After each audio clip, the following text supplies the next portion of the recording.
Hello ဒီတစ်ခေါက်ပြန်ပြီးတော့ပြောပေးပါမယ် astrology ကိုမှ wisdom နဲ့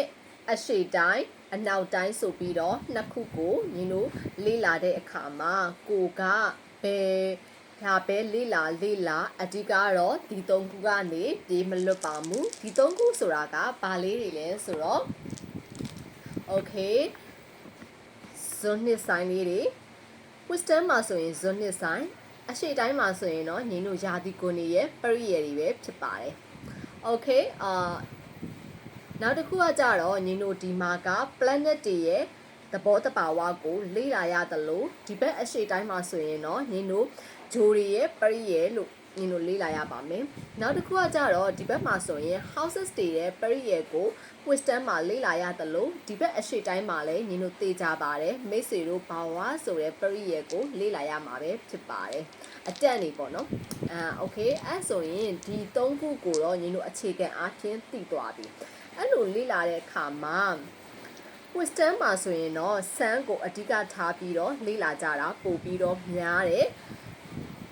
ညီအခုပြောမယ်အရှိတိုင်းကကြတော့ hey nu sun ပေါ့ hey nu sun ဆိုတဲ့အတွက်ကြောင့်မလို့ moon ကိုအဓိကသူတို့ကြည့်ပြီးတော့လေ့လာကြတာဖြစ်ပါတယ်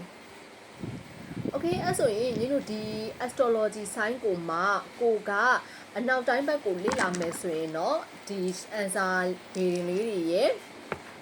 ဒီဇွန်နှစ်ဆိုင်လေးရဲ့ဒီလိုလေးတွဲလေ့လာမယ်ဆိုရင်တော့ဒါက basic ဝါနာရှင်တွေအတွက်လုံးဝကိုအဆင်ပြေသွားပြီးတော့မိတ်ဆွေတို့အနေနဲ့အနောက်တိုင်းမဟုတ်တော့ဘူးအရှေ့တိုင်းဘက်ကိုလေ့လာမယ်ဆိုရင်တော့ဒီစာအုပ်လေးနဲ့ဒီစာအုပ်လေးကခုနပြောတဲ့ပရိယေ၃ခုအပြင်ကိုမှအဲ့မှာရှိနေတဲ့ detail တွေကသက်စာလေ့လာကုန်ရမှာမလို့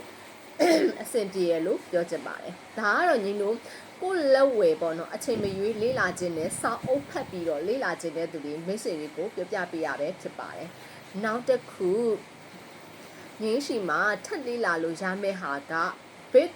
3ခုတ်ပဲဖြစ်ပါတယ်အဲ့ဟာလေးကတော့သိကြပါတယ် sun ရယ် moon ရယ် rising sign ကိုမှတကယ်ကိုအဲ့9ရက်ပြီးသွားတဲ့အခါမှာမိတ်ဆွေတို့ဒီဟာနဲ့ပတ်သက်ပြီးတော့